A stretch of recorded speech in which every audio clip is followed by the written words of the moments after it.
Welcome to another episode of Solitaire Quest. I'm the Blood Knight of the Old Republic of Bloodganistan, and today, I said I wouldn't, but I'm reviewing the first 3 episodes of Star Trek Discovery. I thought I thought I would review just the third one, but no, I'm going. I figured no, get some better context and whatnot.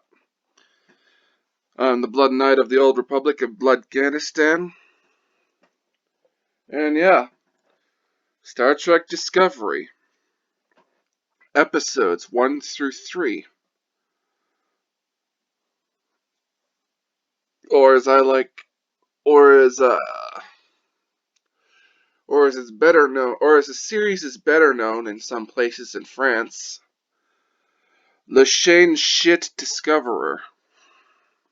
So yeah, uh, mm, I'm eating some coleslaw for lunch. I can't complain. The coleslaw I'm eating right now, it's made in the style of traditional coleslaw. So, yeah, none of that green glob of shit coleslaw you get. So, yeah.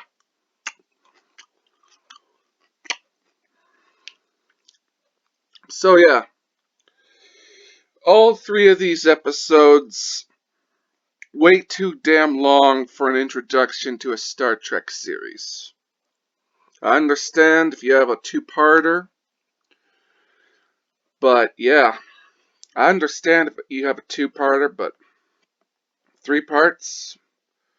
2 parts prologue, 1 part actual introduction to a Star Trek series? No. Just fucking BS. No, I am treading through ground that's already been treaded upon, but yeah, I don't care. Everyone's already left. Everyone's already left the party. I'm late to the party, but you know what I'm gonna do? I'm gonna dance like a madman, like Joaquin Phoenix in the Joker. I'm gonna dance like him in the ballroom. I'm gonna freak people out. So yeah. Oh, well. So yeah. What I think I'm gonna do is I'm gonna review some woke movies. I'm gonna review Ghostbusters 2016. I'm gonna review Birds of Prey. I'm gonna review Captain Marvel, and yeah, I'm also gonna review some less than woke movies that I think you should watch and enjoy. As a palate cleanser to some of this BS. Hmm. This is some not bad coleslaw. You know what? I'm gonna get some sriracha to put on this coleslaw. I'll be back.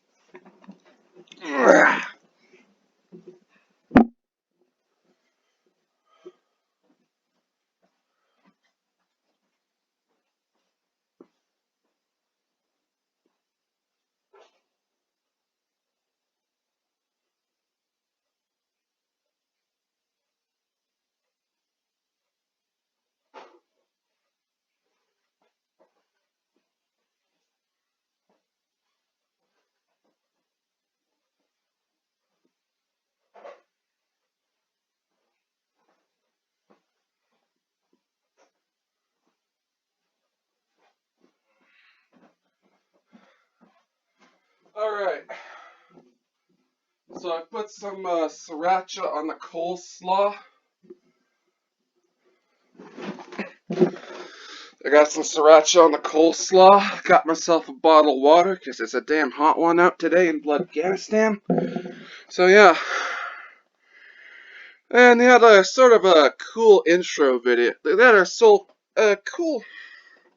I'm not gonna I'm not gonna trash on everything that in Star Trek Discovery. Just what's due. So yeah,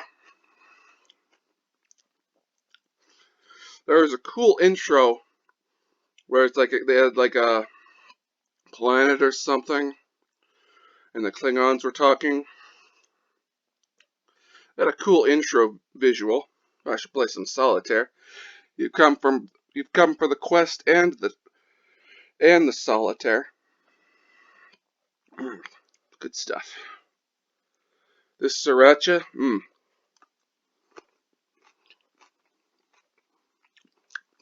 took this coleslaw from a 6 to an 8.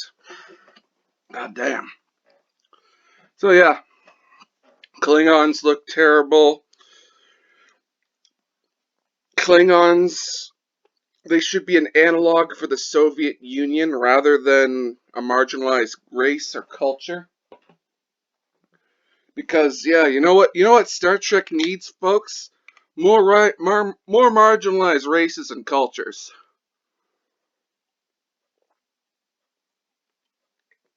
No, yeah, the Klingons, they're supposed to be an analog for the Soviet Union, but I didn't see that. Hmm.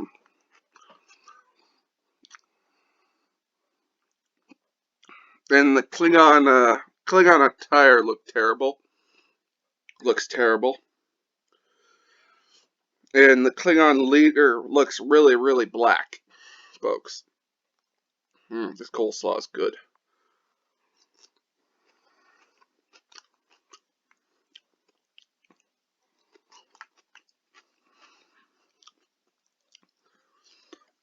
And yeah, Federation is now marginalizing races now, according to this, according to Kuvma. Ah, move the mic closer.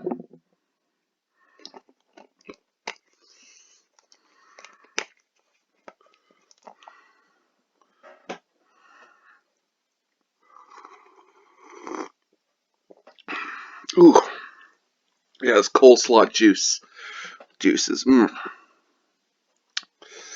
yeah, and yeah, the desert scene. I found Burnham to be way too Vulcan. You know, she is human. She's not half Vulcan. She's supposed to be a human.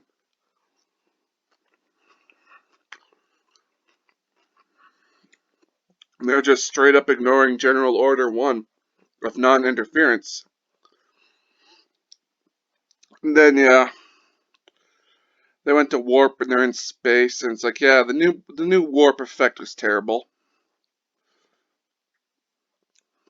Not even odd to the old continuity.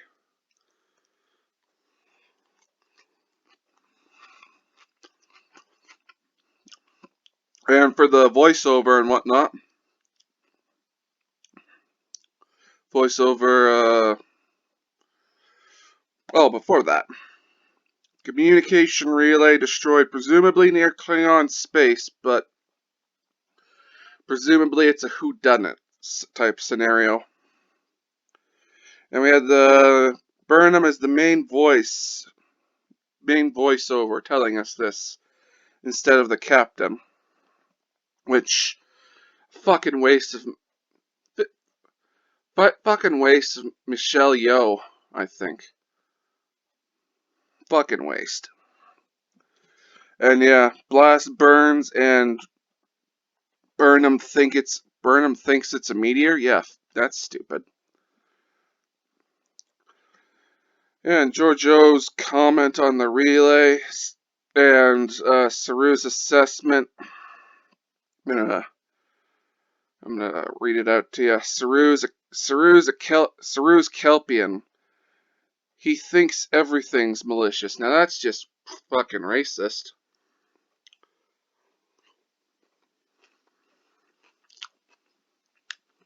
Or I should say speciesist. Hmm.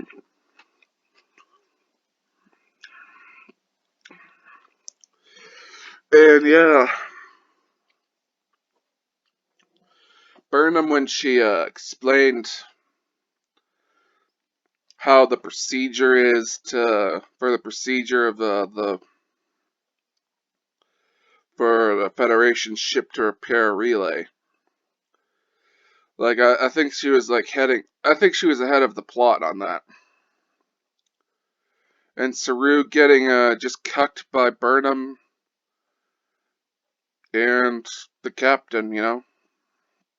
So, because jeez.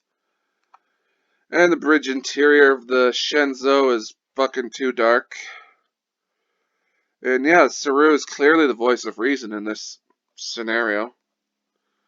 He's proposing staying away from the thing, make sure not to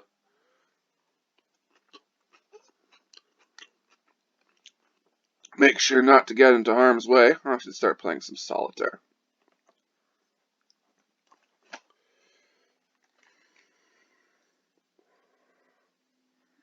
Yeah. Oh yeah, and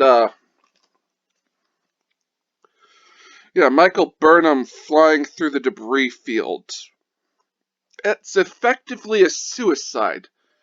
It's effectively a suicide mission. Why? Because of micrometeorites. That debris field of rocks and minerals and whatnot, yeah. That's just filled with micrometeorites and all that shit. She's effectively committing suicide, but hey, I don't know. And yeah, she has to fly it in manually. She has to fly in manually to get a good look at whatever the thing is, the artifact. Hmm. And yeah. And yeah, there's the revelation that she's related to Spock by Sarek. That there's that which doesn't need to be, quite frankly.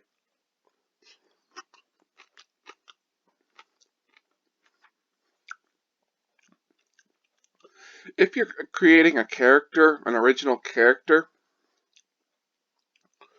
one look at the Mary Sue checklist before you create a character. If that character is a Mary Sue, one of don't make that character. One of the items in the checklist is like relation to a main character in the previous series. So yeah, fucking Mary Sue. And yeah, apparently apparently the Federation is not aware of cloaking technology. When yeah, in Star Trek Enterprise, they had an encounter with like a cloaked Romulan minefield, and there was a Romulan ship there. They had an experience with that. So I don't think cloaking technology would be unaware. I don't think the Federation would be unaware of the cloaking technology. Hmm.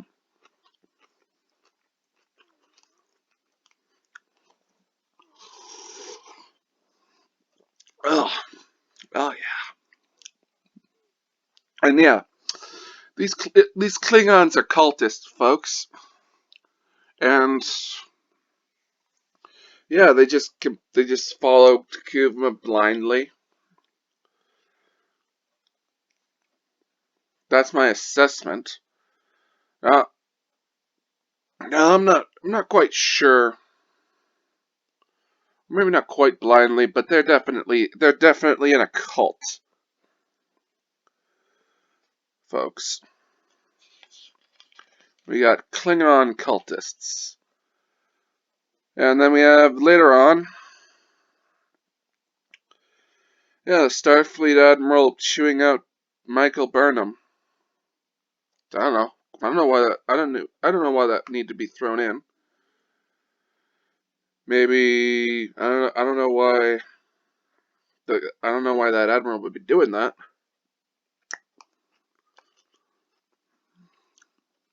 And apparently Burnham has a direct comm line or something to Sarek.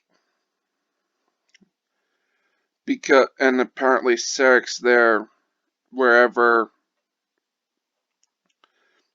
he's there 100% of the time. I would imagine he'd be busy or something. And yeah, when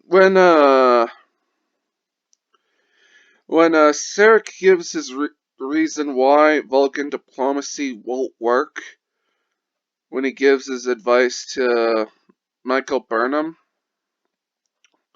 like he's telling Michael Burnham, yeah, this shit works for Vulcans, but it won't work. But it might not work for you and you guys there. That's just uh, yeah. So apparently, yeah, Michael Burnham is just taking all this information in at face value when Sarek has given her plenty reason to like not quite not quite go off of his advice.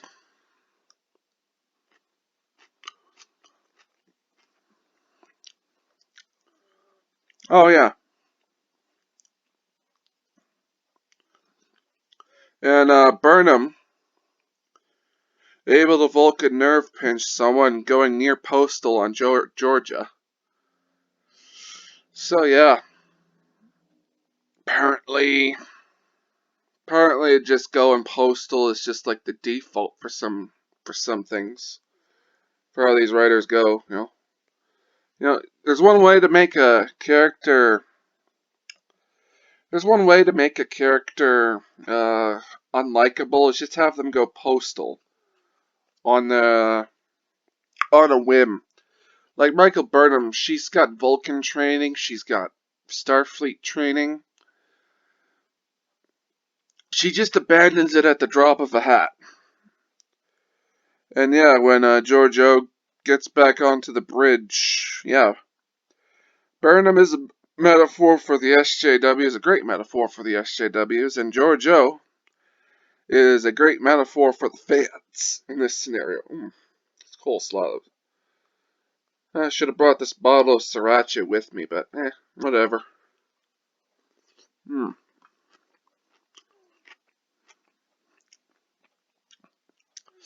And then at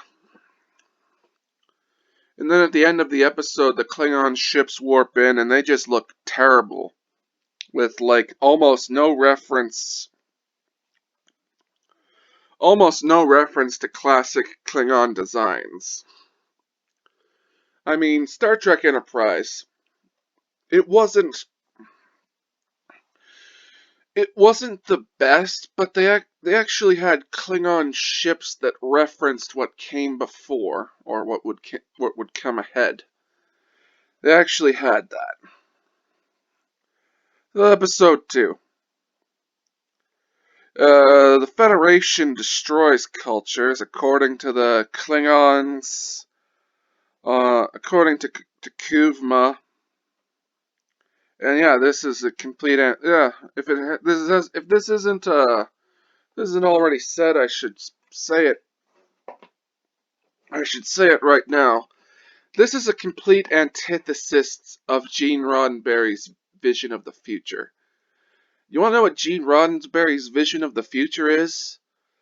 Humanity, and I guess other races and whatnot, coming together to pursue common goals in the efforts of exploration, be it for exploration for the entire society and whatnot. So that means you have that would mean you'd have races from all over the earth coming together and then just pursuing exploration and whatnot, but for like the whole of human race, not just for like for certain select people. No, that's at least that's as best as I can describe Gene Roddenberry's vision of the future, folks. There are other people who can describe it best. I admit that, but yeah.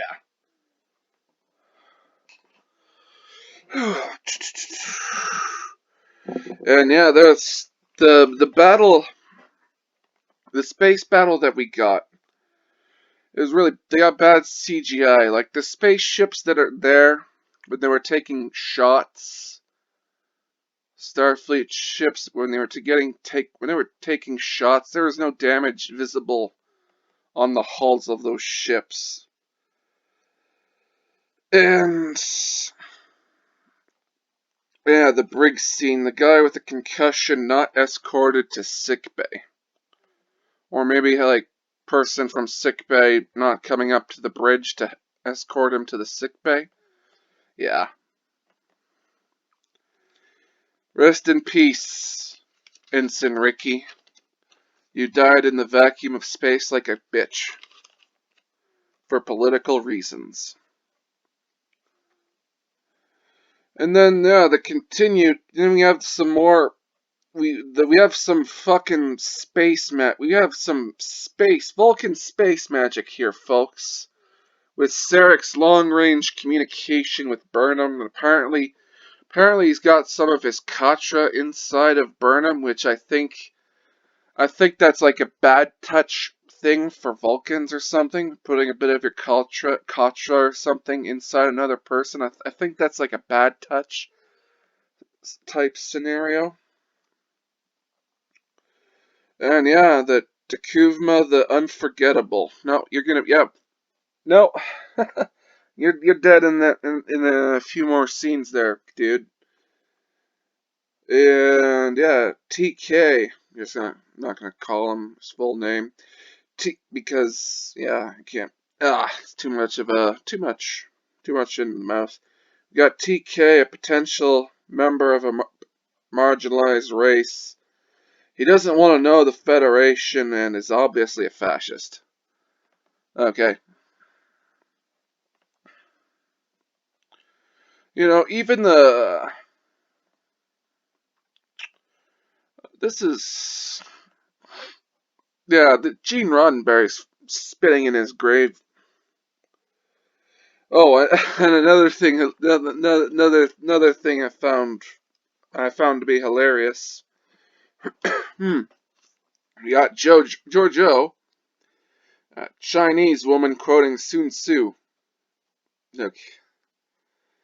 And then we got like two women sent to capture the Klingon revolutionary instead of a full security team. That's just that's just dumb. That's just dumb, folks. Stupid logic. Uh, and to top it all off, Giorgio brings an emotionally compromised Burnham with her. And then we have like a random, then later on, yeah.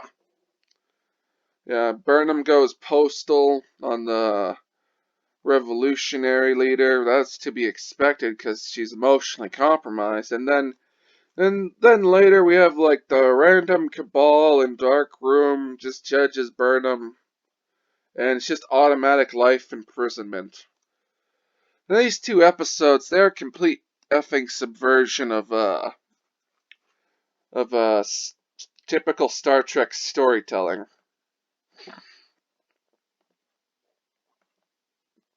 How are they subversions? Well, we get introduced to a captain. We get introduced to a crew, everyone there, and then boom, all this shit happens, and then the captain's dead, the ship is abandoned, and they leave the ship, and then they go, and yeah, they just go to another ship, which is actually the real ship that we're supposed to be that the story is already supposed to be set on, and yeah.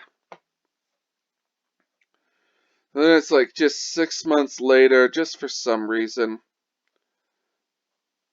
And then we have the prisoners used to mine dilithium. Yeah, that's not ethical. I'm pretty sure Gene Roddenberry would be all about rehabilitation of prisoners and whatnot. There'd be therapy and whatnot. And yeah, we got the prison shuttle just flying through space, and we got an infestation of some electricity-eating particles, and the shuttle just doesn't stop to clear out the infestation of the microparticles or whatnot. Or why is it even flying through a bunch of these particles? It just doesn't make sense. Hmm.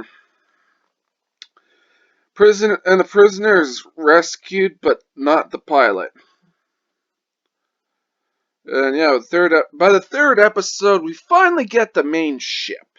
By the third episode, folks. Okay. And yeah, I just noticed this within like the titles. I noticed this by the third episode. I noticed this in the intro scene, not the intro, or like the intro visuals and whatnot. That we have 20 people with the title of producer for this show. 20 people who are the producer of this show, folks. Who have the title who have producer in their title. So yeah.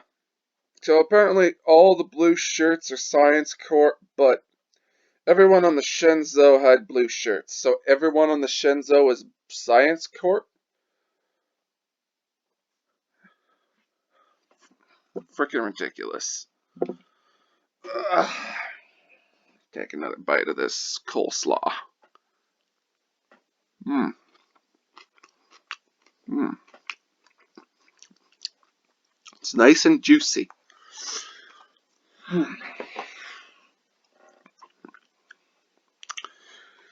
And then, yeah, prisoners allowed to eat in mess hall instead of separated.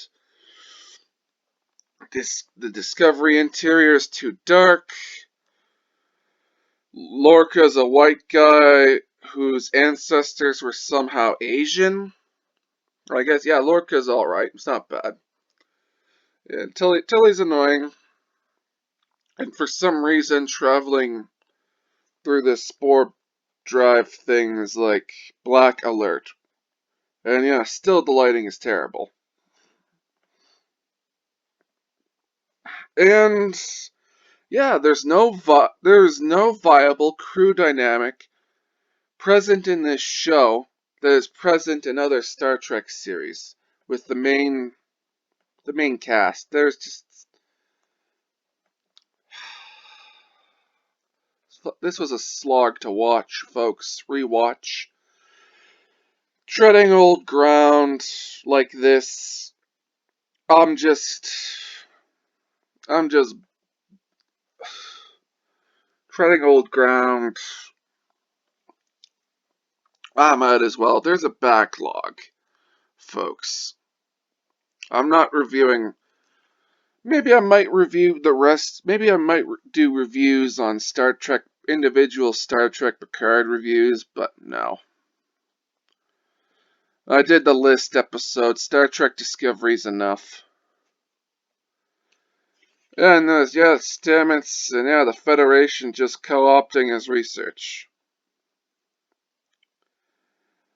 So, yeah, on the sister ship, the USS Glenn, because I don't know. Apparently, the USS Discovery 2 Electric Boogaloo was just taken, I guess.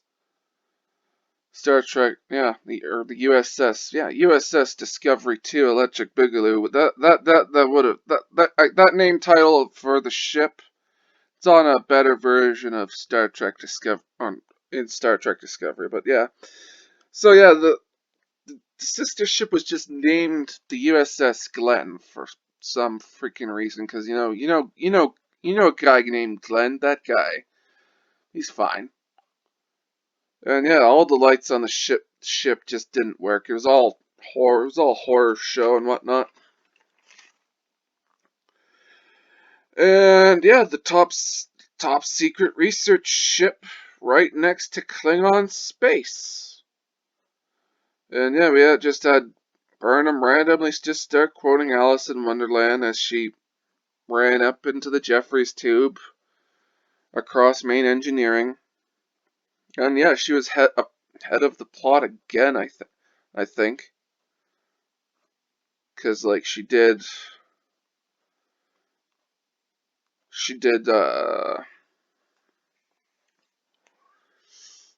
oh no, she did some snooping and whatnot. Yeah. And yeah, the spore drive. You know, if you smoke enough of the herb, I guess you could accept the existence of the spore drive. If you do enough drugs, folks. If you do enough drugs, you can accept the existence of the spore drive. So yeah, I'm creating a continuation video.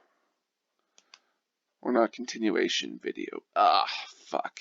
No, I'm a takeaway video right after this one. Between the Orville and Star Trek Discovery. So yeah.